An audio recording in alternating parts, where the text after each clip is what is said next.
Good afternoon, ladies and gentlemen. It is a beautiful 9th of June, 2020. Sun is shining, spirits are high. Wrong. Today's episode of the Crusty Canuck podcast will be about the whole police defunding, more racial BS, and more government spending unaccounted for. Stay tuned. Because I am hard, you will not like me. There is no racial bigotry here. Here you are all equally worthless. Brought to you by the Rampage Coffee Company. Strong, rich, and smooth. Rampage Coffee Company. Greetings, everybody. I'm your host, Crusty Canuck, on this beautiful 9th of June, 2020. So, as you see the headlines again, people are in outrage. All this outrage over police departments and defunding from the United States and even here in Canada. We're seeing people screaming in the streets to defund our police departments, from Saskatoon to Edmonton to Minneapolis to San Jose to New York City, Los Angeles. And I'm like, what the fuck? Okay, firstly, let's say here, I know there's been police officers throughout history who have done some stupid things, but I say again, and I will say this again and again and again till people start paying attention. Okay? You wanted to fund a police department. Okay. Then what? Right? All these beautiful gated communities, all these beautiful suburban homes, and all the people that are well-to-do. Who's going to protect your precious stuff? You're going to hire a private security company? Well, that's within your right. Sure. Right? Go right ahead. How about those people that don't have the well-to-do and have the beautiful gated communities? How about the people that work 40-plus hours a week, try to get ahead, right? And they can't just pick up a phone and call the cop because the powers that be wanted to fund the police department over a handful of fucking idiots. Come on, we're better than that. Now, like I've said before, I know police officers. I know RCMP members, OPP members. I've had the honor of actually working with members of Sûreté de Québec, Edmonton police officers, Calgary police officers, and regardless of what you personally think, just because of the actions of a few, that doesn't necessarily mean that every cop out there has a vendetta, or is a racist, or is a bigot, or is a misogynist, or whatever fucking buzzword you want to use today. Come on, smarten up. I'll be leaving some links in my description in regards to some of my conservative friends and some of my liberal friends alike, and how they've weighed in on some of these gestures and actions that these looters have done. Now, I have nothing against anyone protesting what you want to protest. By all means, get out there and protest. Stand your ground. Both of our countries have the democratic right to protest against something. But what gets me is that we can go out, we can riot, cause all this shit and protest, but we got to mind our yelling and our breathing. So obviously the pandemic is nothing now, if that's the case. Obviously, if that's the logic of our overseers, we don't need to fucking worry about this pandemic anymore. Or which is it? I don't know, you tell me, CrustyBCanuck67@gmail.com. Or you can find me on Facebook under Crusty Canuck. And on Instagram at CrustyCanuck67. Right? I changed the name around there. And which reminds me, too, I'll get to that later about Instagram. But I carry on. It's becoming a real effing joke. You can't make people happy. There are people out there protesting change and all this, oh my God, this rampant racism everywhere. I would challenge anyone to tell me one institution, especially in Canada, one institution out there that promotes and harnesses and promotes rampant systemic racism. Give me an example. Give me an example of an institution in this country that denies people opportunities because of the color of their skin. Give me a situation in this country right now. I'm not saying 50 years ago or 100 years ago. We all know the history. Right now, give me an instance. Huh? I'll challenge any one of my listeners and anybody else who listens. Right? Give me a situation where you apply for a job and you're denied because of the color of your skin. You apply for this position or that position, you're denied because of the color of your skin. Give me a situation in this country right now where you're denied any kind of opportunity because of the color of your skin. I'll wait. Not that I'm expecting you to respond right now, but you know what I'm saying. You'd be hard-pressed to find it. Like I said last week's episode, every government institution that you apply to, whether it be for a job or a position or every post-secondary institution you apply to get into, there's either a page or a page and a half dedicated to finding out your identity. Right? Now, one could speculate and say, because of quotas. Well, true. That's a fact. There are quotas out there for gender and for parity in regards to how many people of this we have to have here and how many people of that we have to have here. Yes, of course, it's because it's all about the name of equality. Not equality of opportunity, like we all strive for, but equality of outcome, which is basically somewhat socialist, don't you think? Yeah. So, the word meritocracy goes out the window. So I guess you can say it is somewhat of a racist thing to worry about how big your coloring book is when you should be worrying about how thorough your textbook is. Something to think about, right? But all this talk about let's disband the police department and let's disband this. Great, okay. Now you're inciting more chaos if that's the case. Just because a handful of cops in Minneapolis did something stupid. A handful. Compared to how many police departments do we have in both of our countries that look after people's personal safety, right? And I have to say, there are cops out there who give 110% every fucking day of their lives. And I can say that because I've met them and I've worked with them. One of my best friends is an OPP officer, right? And we bang heads all the time when it comes to political debates and what have you, right? But I'm not condemning his ability or his credibility as an outstanding citizen and doing what he can do to put food in his table and to look after people's public safety.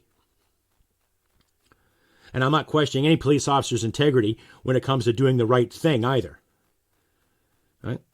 And I've actually had a couple emails recently from police officers who have said some nice things on what I've said on their behalf. Right? They didn't give me their names. And they had every right not to give me their names, too. And we know why. Because of fear. Right? Because it's fucking nuts out there, you know? I'm all for liberty, and I'm all for standing up for what's right. But when you take it upon yourself to smash someone's business, or destroy someone's property, or set fire to someone's home, or a place of worship, or a place of work, or a place of employment, all because you're pissed off, you're not really doing the right thing. Okay? You're not. And it's not just BLM or Antifa. It's every other thug out there. All colors, all creeds, causing shit for the sake, hey, look, I can get some free stuff. Take advantage of the situation. Well done, sirs and ma'ams. Yeah, fuck. So, if you want to defund the police department, right, think about it. Okay? Not only are you going to put a lot of people out of work, but a lot of your city tax dollars will go to other things too. And if you think it'll come back into the system, guess again. I'll be getting to a point later on about where Canadian money is going when it comes to the infrastructure. But just let me make my point here when it comes to fucking why you're going to defund this and what's going to happen. Now, I'm speculating, mind you, but my educated guess on that would be, okay, let's say the police officers walk off the job in Vancouver. What do you think is going to happen? Let's say police officers walk off the job in Metro Toronto, Montreal, Halifax, St. John's. Let's say all over the country, just for shits and giggles. Let's say they walk off the job for about, let's say 6 hours. What do you think would happen? Would it be a glorified version of The Purge? You know, that popular movie that came out about 7 or 8 years ago? Or would there be peace? I don't know, you tell me, CrustyBCanuck67 at gmail.com, or on Instagram, CrustyCanuck67, or on Facebook, CrustyCanuck. What gets me is we have some politicians weighing in on this too and defending the police, or defunding the police services. You've even had some bigwig actors weigh in on let's raise some money to defund the police department. Well, they can afford private security. That's the thing. They can afford to pay somebody an hourly wage or a weekly wage to stand at their gate with a gun and powers to arrest if need be and powers to shoot on sight if need be. So that puts an example of what's privileged and not privileged, ladies and gentlemen, right then and there. You know? It speaks for itself, does it not? Right. So if you want to defund the police department, think very carefully what's going to happen to your lifestyle, your personal safety, and those around you. Now, of course, our government banned guns, so you can't use a gun to defend yourself anymore because guns are bad. Yes, they're just terrible, big, black, and scary. Oh my God, they're military assault rifles. How dare you show that in front of me? Oh. Like that's a consensus our government would have you think, right? And now you get the same powers that be that are thinking about defunding the police services, right? Cities alike. Right? And then what's going to happen? You can have a sharp, pointy stick you're allowed to defend yourself with if something happens? A baseball bat? A bicycle chain? Chainsaw? Name it. Right? So don't be so quick to jump and defund things because there's a few bad apples out there. And I will say a few bad apples. Right? Every job. We had a few bad apples in the military. We had a few bad apples that I worked with at Loblaws, for God's sakes. We had a few bad apples that I went to school with. There's one in every social aspect and every spectrum of your life. It all becomes choices and it becomes ethics later on if you choose to learn from it. If you don't choose to learn from it, then you're in the vicious circle of going around and around and around till you do learn something. Right? But those 4 police officers in Minneapolis did a terrible thing, and they should be punished for it, too. And it's also a known fact that Mr. George Floyd wasn't that innocent to begin with. Now, I'm not saying he deserved to die the way he did, but he also has a criminal rap sheet from here to fucking Cleveland, so do the math. Okay? But then use it as an excuse to riot and to loot and to smash people's businesses and to destroy people's property just because you're offended or you're pissed off or you think everything's goddamn racist, you're wrong. Where's the race riots and where's the tension and the outrage when there's slavery going on in Libya right now as we speak? Right? Where's the outrage and the crying when there's parts of Africa that still sells children to dirty old fucking men? Where's the outrage when in Saudi Arabia and other Arab states, women are treated like absolute dogs? Hey? Where's the outrage there? Where's the outrage when people are aware of an honor killing happening in North America, whether it be in Canada or the United States, and yet there's no screaming for no justice or peace after that? Right? Where's the outrage when there were so many Catholic bishops that were found guilty of molesting little children from the latter part of the 1950s up until now? Right? Where's the outrage in the streets over that? Priorities, ladies and gentlemen, priorities. Anyway, I'll do the math. And what you think? CrustyBCanuck67@gmail.com or at CrustyCanuck67 at Instagram and on the Facebook, Crusty Canuck. You can reach me via comments on Podbean and send me a comment or two here on YouTube. Give me a thumbs up, give me a comment, give me a like, share it around. And if you feel like donating, please do. I encourage all my listeners, if you can, give $1 or $2, please. If I had $1 from every subscriber, I would be on to my goal of creating a better podcast, being able to purchase some updated equipment, and possibly hire someone to do some engineering sound effects for me. All that good stuff. So please consider the above mentioned, please. Anyway, carrying on, like I said about Instagram there. I use that to advertise basically my work. I'm not there to meet or mingle. It's nice to meet people, have conversations with like-minded individuals, share data, share some facts, share some factoids. I've met some wonderful people in there. But lately, at least the past 2 weeks, I have been solicited so many goddamn times through whether it's a fake profile or a phishing scam or whatever. I end up having to delete it. So keep that in mind, ladies and gentlemen, on Instagram. So many people saying, oh, hey, honey. Oh, hey, baby. How you doing? It reminds me of a bad episode of that TLC show that everyone's loving, that 90-Day Fiancé fiasco thing. Yeah. So, to anyone out there who's on Instagram, you want to reach out to me, feel free to. I don't mind.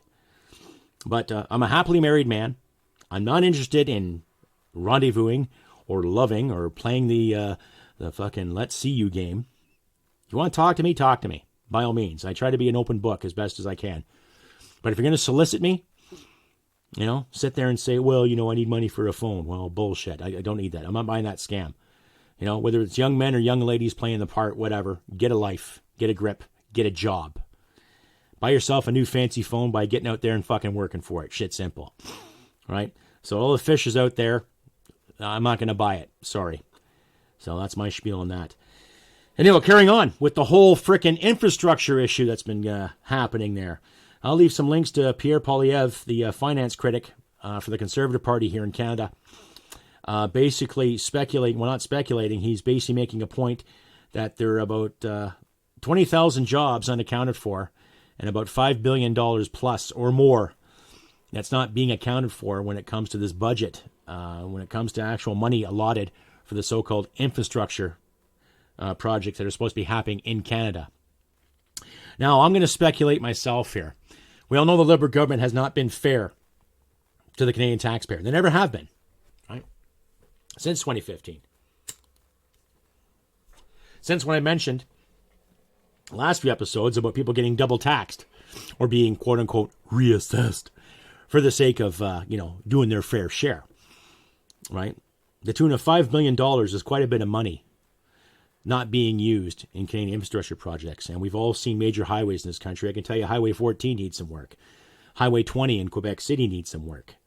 Right? The last time I drove down that fucking road, Jesus, potholes everywhere. Right? But in the same sense, La Belle Provence likes taking a lot of money through the transfer payments and sitting on it pretty. They always have a surplus, they say, every goddamn year. So, but when it comes to federal infrastructure projects, and of course, our favorite person, that's right, Ms. Catherine McKenna, the former Clement Barbie, now the Highway Barbie, right? Not doing a goddamn thing about it. Where is she at? The last time we saw her, she was holding up a sign on Parliament Hill, taking an E with a custom-made mask saying Black Lives Matter. Yet, does she have anything to say about the infrastructure spending going on in this country? No, of course not. Because she's getting paid. She wealthily accepted a raise back in April 1st. Even Seamus O'Regan, Mr. Natural Resources guy there, did such a terrible fucking job as being the Veterans Affairs Minister. Now he's okayed projects in Newfoundland for Hibernia, right? Which basically allowed fucking Irving Oil to grab Alberta oil via the Panama Canal rather than a pipeline to bring it to market, which is, I guess, is a good start, but costs ridiculous amounts of money. So, speaks for itself, folks. Again, there's no proof, there's no paper trail, so let's find the money, let's follow the money. We all know that the money is going elsewhere. It's going to other countries. It's not going to Canada. Of course not. No, that wouldn't be right. Right? Liberal agenda is basically let's get us a seat in the UN so we can sit pretty and dictate powers all over the fucking world to tell people how to live and what to do again. Right? So let's orchestrate, let's defund the police, let's rob the Canadian taxpayer, right? And let's keep the health officials in line with this. Oh yeah, go out and protest, but don't yell. Don't talk moistly. Fuck. Jesus Christ. The sheer fucking madness of this. All right? So I'm going to encourage my listeners out there, keep questioning. Ask the hard questions. I'm not going to incite violence. Violence to me would be a last resort, honestly. Yes, I've had a violent job and I've done some violent things, ladies and gentlemen. I'm not proud of them. But I want to see some real change where we can actually live in this country together without worrying about fucking corrupt politicians again. Now, maybe I'm asking for utopia. I don't know. But I'm not trying to be utopic here. I'm trying to be realistic here.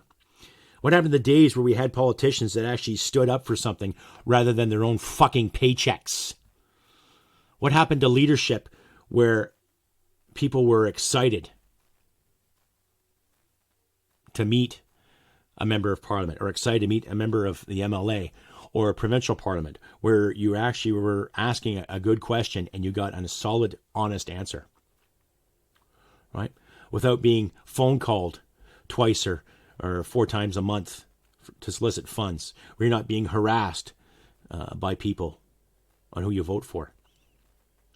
I guess those days are long gone, so I guess it's time to roll up our fucking sleeves, pull ourselves up by our bootstraps, Miss AOC and Justin. Start standing our ground, right? If we see something being done wrong to somebody, then question it. If we see 5 or 6 police officers swarming a teenager, is that right? Now, if that teenager was armed, I could see the justice in that. But if he's not armed, okay, something to think about. And I'm not questioning the credibility of my police officer friends, but we've all seen it, right? But those individuals out there that want to fund everything because you think you can do a better job, feel free. But like I said, don't come crying to me if someone robs your home and takes your stuff and leaves you there half fucking beaten, like in some kind of cyber fucking hockey fight. Right? Think about it. Right? And these health officials that keep talking about how the spread is this and the spread is that, don't go outside and assemble. Don't go outside and protest something, even though there's footage out there, people being 6 feet apart, holding up signs, being quiet, being calm, and yet being literally picked up by the authorities and taken and carried away. I'll leave a link to Dan Dinks there. He's or Dan Dix, not Dinks, sorry. Sorry, Dan, if you're listening. Reporter for Press for Truth, and how he was treated at the BML rally in Vancouver yesterday and the day before in the name of personal safety. And just some of the garbage these people were saying to him. Now, I don't always agree with his stories or his editorials, but as a commentator and as a patriot, he has every right to, right? He has every right to be there or say this or say that and do his thing. You can either listen to his show or not listen to his show. That's your choice. We were taught that as children, were we not? But just the way he was treated by the authorities and by the fucking mob mentality, right? I'll let you decide for yourself. I'll leave a link to his work there in the description. But, excuse me, it's kind of dry in here. Plus too many cigarettes. But I'll let you decide on where we're going here. Right? Where are we going when it comes to people going out trying to get a story and getting things done? What are you afraid of? To these 20-somethings and 30-somethings and the occasional 40-somethings out there, screaming to the heavens about rampant racism in this country, I'll ask you again, you give me the proof where this is. There's one thing sitting in a bar, giving a comment to somebody, and it's another thing having an actual system or an institution that puts racism in their legislation or in their rules or in their constitutions, right? You show me where the bad racists are, and let's go fucking fight them together. Honestly. Really. Show me where these bad fucking misogynists and these racists and these pedophiles are, and we'll go fucking tune them in. But if you don't have them, if you don't know where they are, you just want to be out in the street causing shit, just to pat yourself in the back because you feel you're not doing enough with your life, well, sorry, you're going to be standing in the rain all by yourself. Right? And when reporters like Mr. Dix and thereof, other people as well, other independent outlets like Frank Vaughn and Adam Daniel Manzay, and oh God, there's a whole list coming out, folks. Lots to choose from. Rebel Media, TNC, everybody else, Canadian Pauly, he does a great job too. We're getting to the point where we're going to rely on those individuals to give us information. Because we all know how the media has spun this whole fucking narrative when it comes to racial divide. Yet I wasn't taught that, and I'm sure you weren't taught that. And I wasn't taught to hate the police. When we were teenagers, yeah, we'd say pig this and pig that. Because where I lived at the time when we were teenagers, there were quite a few thugs. A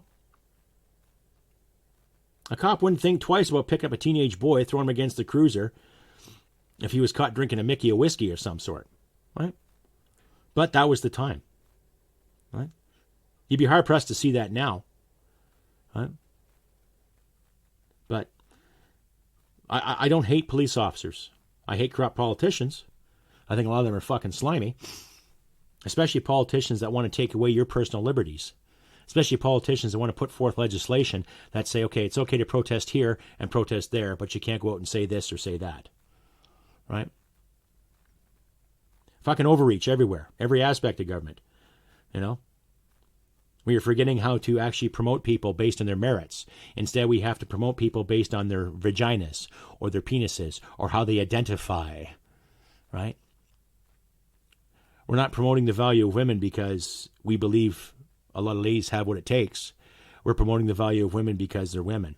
We're not promoting the value of any man because we have to worry about his color or his size or how much money he has. Right? Whatever happened to fucking merit, folks? Now you tell me, CrustyBCanuck67 at gmail.com or Crusty Canuck on Facebook and Crusty Canuck 67 on the Instagram. Fishing not welcome. Anyhow, more of this health debacle, right? My wife and I, we've sat and had many discussions on what should we do for this and what we should do for that. You know, we wash our hands, we keep our house somewhat tidy, we go to work, we carry on, and there's just a big fucking upheave. A great big effing fucking upheave. Right? So what's coming, folks? What's coming? What's on the horizon when it comes to getting things done? All right? My wife is starting to make a few extra bucks on the side with some of her side business, which is great. You know, I'm still waiting for a confirmation from my other job, but because of the whole fucking beer bug thing, things have been on standby. So my application's at the bottom of the pile. So I might be looking for other work. But that's why I encourage my listeners out there, if you feel like donating, please donate. If I had $1 from every subscriber on my YouTube page, I would be well on my way to getting things organized and getting out there and making a better podcast for all of you out there. So please consider donating. You know, all the links are in the description. And the offer I still have for T-shirts is still up.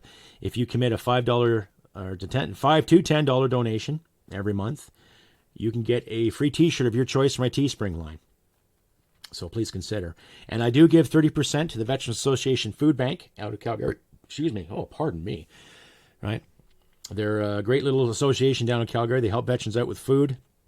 They have built ramps and sedgeways for people in wheelchairs and disabled veterans alike. And they're a great pillar of the community down in Calgary. So please consider. I give 30% of everything that I make to them when I do make a decent profit. So, and I've talked to them personally. They're great people. I'll leave a link in the description for them too if you want to donate to them. If you give them $25 or more, they will give you a tax receipt. So come next tax time, you'll be good to go and pat yourself in the back for giving to a notable charity, you know, without all the overhead bullshit. So, but yeah, give them a shot. So back to the point here with the health officials. Right? We've already talked about defunding the police, which is stupid. Right? You know, more of our tax dollars gone missing because our so-called experted officials.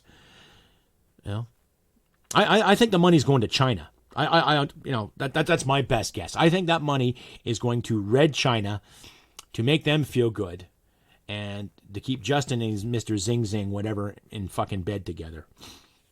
Right? Yet we don't hear anything about the 2 prisoners still. Something to think about, eh? Right? What I like to say more is just, we got to stand our ground, ladies and gentlemen. Stand high, stand for what's right, you know? You know, we can go out and protest and not yell. Remember, don't yell, kids. Yelling is bad. You might spread the infection that way. But get out there and stand your ground. And scream to the heavens for oppression that has never fucking happened to you. Right? And you're seeing more and more of these people that have to promote so-called white guilt or guilt for this or guilt for that. And when you look back in history, yeah, there was white privilege and there was some shitty things that white people did. But this generation, our parents' generation, we had nothing to do with it. Right? Are you going to blame every German out there for what Hitler did? You're going to blame every Mongolian for what Genghis Khan did? You're going to blame every Italian for what the Roman Empire did? You're going to blame every Spaniard for what happened in South America with the Aztecs and the Mayans alike? Right? You're going to keep blaming the English for what happened in North America? You forget, though, if you didn't have the English, French, we wouldn't have North America as we see it today. Who knows what North America would have been? Something to think about, eh? I, for one, I'm not feeling guilty because I did nothing wrong. I do my best to treat people with courtesy and respect to the best of my ability, and I expect you to do the same, right? Told you, time and time again, I was not raised in that kind of household where I judge people based on their color or their gender or how they identify. But like I say in my profile on my website, don't try to tell me that the sun is the moon and the moon's the sun to further your narrative, right? We got to get along, people, and we can do it, too. We can filter out the garbage and start promoting the light again. Well, it's up to you, though. It starts with the individual. I know where I stand. Where do you stand? Anyway, I've been Crusty Canuck on this beautiful 9th of June, 2020. And as I always say, take care of yourselves and your loved ones. And I will be trying to get a better video up in the next couple of weeks. I actually have some ideas for a skit. There might be a return of Lulu, who knows, and possibly a new character. But stay tuned for that. And as I say again, if you feel like donating, please donate. That's all appreciated. And I've been Crusty Canuck. Look after your loved ones and yourself. And remember, humanity and merit wins the day. Take care, and we'll see you next time. Rampage Coffee Company. Extremely delicious coffee. Roasted with purpose, then delivered to your favorite mug. Our delicious coffee comes packed with enough attitude to punch you out of your morning slippers. Here at Rampage Coffee Company, we provide you superior quality coffee that is delivered to the doorsteps of any Canadian who is ready to take their coffee game to the next level. We hand select quality beans to be a small batch roasted by our head roaster, which ensures unparalleled attention to details and amazing quality in all our coffee. Cheers to a freshly roasted kick-ass coffee. Rampage Coffee Company. Use the code CRUSTYCANUCK to get free shipping on the Rampage sampler. Hit it, sweetheart. Because I am hard, you will not like me. Yes, sir. There is no racial bigotry here.